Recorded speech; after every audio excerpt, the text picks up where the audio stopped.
India TV YouTube channel को subscribe करें और बेल आइकन दबाएं। सबसे पहले बात आज शाम होने वाले मोदी मंत्रिमंडल के विस्तार की। आज शाम 6 बजे प्रधानमंत्री नरेंद्र मोदी अपने मंत्रिमंडल का विस्तार करेंगे। खास बात यह है कि पीएम मोदी की दूसरी सरकार का यह पहला मंत्रिमंडल विस्तार है और आज जो मंत्रिमंडल विस्तार होगा उसमें ज्यादा तवज्जो एससी, एसटी और ओबीसी वर्ग के नेताओं को दी जा सकती है। आज के कैबिनेट विस्तार में उस समाज के नेताओं को भी तरजीह दी जा सकती है जो अब तक वंचित रहे हैं। नरेंद्र मोदी के आज के मंत्रिमंडल में अलग अलग करीब 20 जातियों के नेता दिख सकते हैं। अपने दूसरे कार्यकाल के पहले कैबिनेट एक्सपेंशन में पीएम मोदी उन राज्यों पर फोकस कर सकते हैं जहां चुनाव होना है या फिर जहां जातीय समीकरणों को साधना है। आज 20 से ज्यादा नेता मंत्री पद की शपथ ले सकते हैं, जिनमें कई नए चेहरे तो कई अनुभवी नेताओं को मौका मिल सकता है।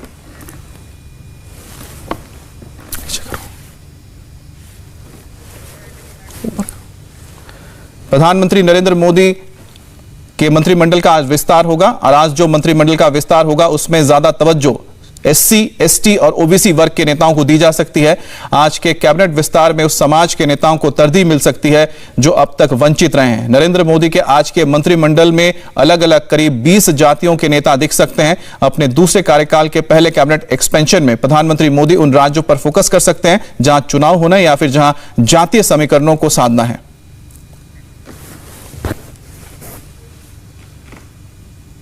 आज जो मंत्रिमंडल का विस्तार होगा उसमें सारे राज्यों और रीजन्स का प्रतिनिधित्व होगा।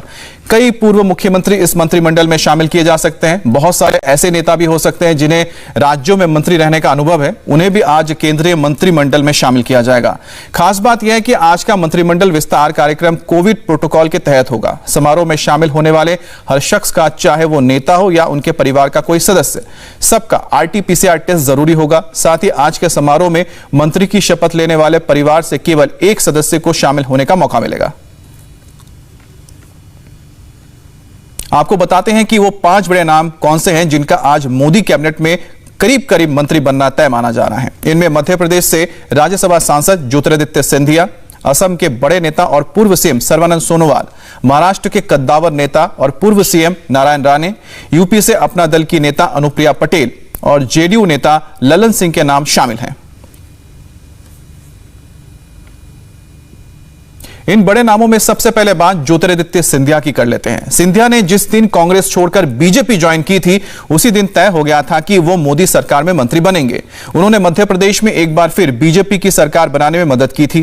कांग्रेस तोड़ दी, इसका इनाम तो उन्हें मिलना तय था। इस हिसाब से सिंधिया को बहुत पहले मंत्री बन जाना चाहिए था, लेकिन सिंधिया को लंबा इंतजार करना पड़ा। मध्य प्रदेश में सरकार बनने के तुरंत बाद कोरोना का प्रकोप छा गया, देश भर में लॉकडाउन लागू हो गया और बार बार मंत्रिमंडल का विस्तार टलता रहा। अब पिछले हफ्ते भर से उनके नाम की चर्चा थी। ज्योतिरादित्य सिंधिया दिल्ली पहुंच चुके हैं और माना जा रहा है कि एमपी का एक दौरा उन्होंने बीच में सिर्फ इसलिए छोड़ा क्योंकि उनको कॉल आया था कि उनको दिल्ली में आना है मंत्री पद के शपथ के लिए। ज्योतिरादित्य सिंधिया एमपी के कद्दावर नेता है। मार्च 2020 में कांग्रेस छोड़कर उन्होंने बीजेपी ज्वाइन की। यूपीए 1 सरकार में दूरसंचार राज्य मंत्री रहे, यूपीए 2 सरकार में वाणिज्य उद्योग राज्य मंत्री रहे और यूपीए 2 सरकार में ऊर्जा मंत्री भी रहे। खास बात यह है कि 4 बार लोकसभा का चुनाव उन्होंने जीता, लेकिन 2019 में लोकसभा चुनाव में वो हार गए। नमस्ते, मैं हूं मीनाक्षी जोशी। वीडियो और खबरों से अपडेट रहने के लिए India TV YouTube channel subscribe करें, बेल आइकन दबाना ना भूलें। जुड़े रहें इंडिया टीवी के साथ।